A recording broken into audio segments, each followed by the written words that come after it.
The Joe Rogan Experience. China scares the shit out of me. Yeah. You know, I was watching a video the other day of the Uyghur Muslims and what they're doing and rounding these people up and forcing them on trains. It's like, it's terrifying. It's like, what are they doing? And they have no accountability. They don't have to. No.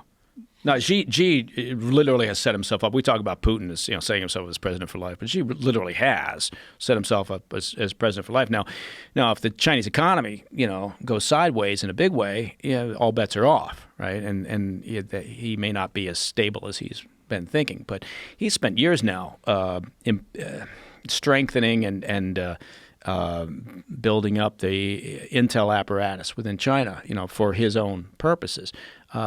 And further moving away from this idea that somehow China was going to have a rule of law, right? That doesn't exist there. I mean, look, they fucked over the people of Hong Kong, and we could have cared less, right? Everybody was all upset and angsty and protesting about Hong Kong, and oh my God, we stand united with the Hong Kong protesters, and then we got up our own asses because we're all rightly so worried about the pandemic, and oh my God, we have an election coming in November, and while we're all looking that way, Xi saw an opportunity and just fucked them over, right? And they issued arrest warrants for U.S. citizens. Yeah. Yeah. There's really no consequence. I mean, so far anyway. There's, a few talks of sanctions and some, but it doesn't mean anything. They essentially used the pandemic to decide to impose the same sort of restrictive laws that they have in the rest of China with Hong Kong. Yeah. Where Hong Kong used to be under British law, and then, was it 97 it transferred over to China? Yeah, and it was going to be 2047 was kind of, that was the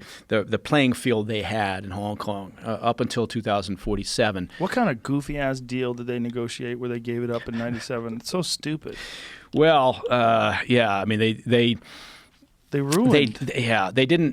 They really didn't have an option, so they felt that they were negotiating as best they could.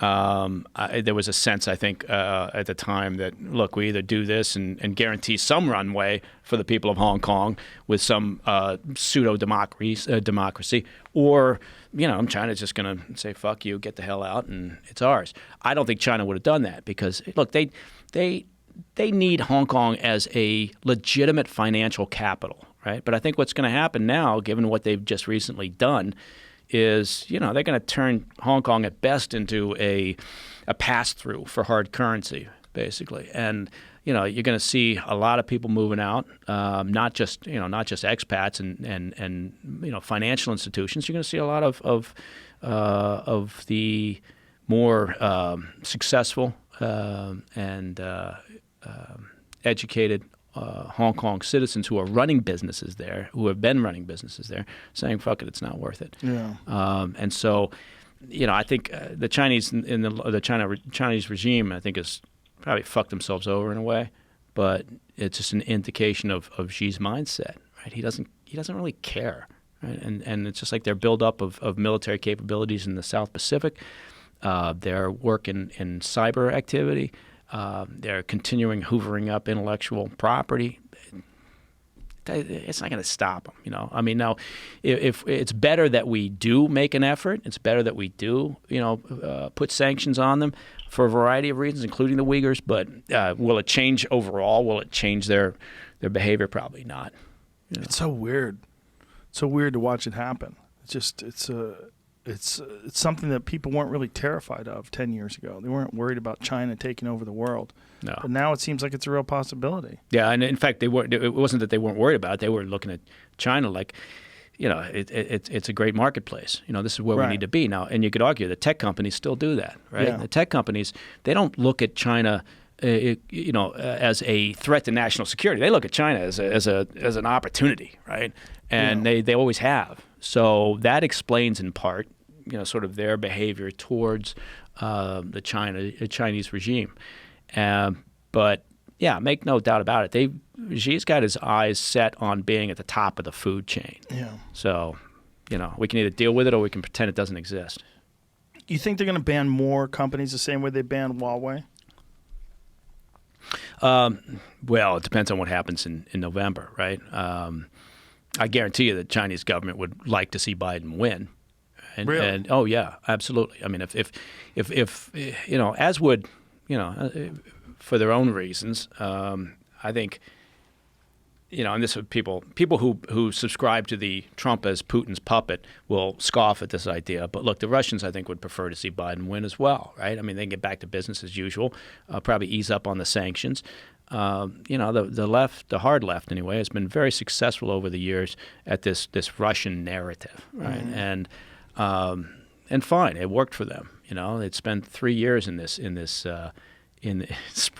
pushing this particular narrative, but I think overall the Chinese, the Russians, they would prefer to see someone like Biden come in. I think they feel like it would be a more collegial approach from the White House, less confrontational, and I think that's just where we're at. Look, I mean, Bob Gates used to be the director of the agency, right? And he worked for a couple of administrations. And he said himself that Biden's never been on the right side of a foreign policy decision, right? So that's one area where, again, going back to what we talked about earlier, is, if he's going to choose a vice president, I'd rather he choose somebody who's got as much national security and foreign policy experience as possible. Because I think that's one area where he's going to be lacking.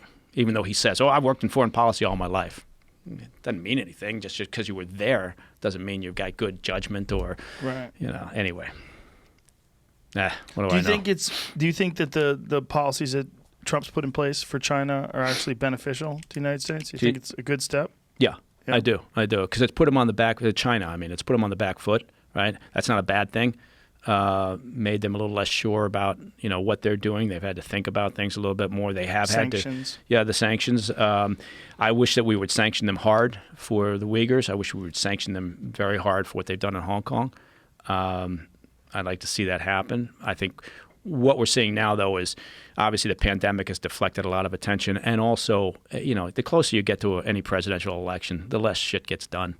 I don't know that anything meaningful is going to happen over the course of the next handful of months. And who knows what the fuck's going to happen in November.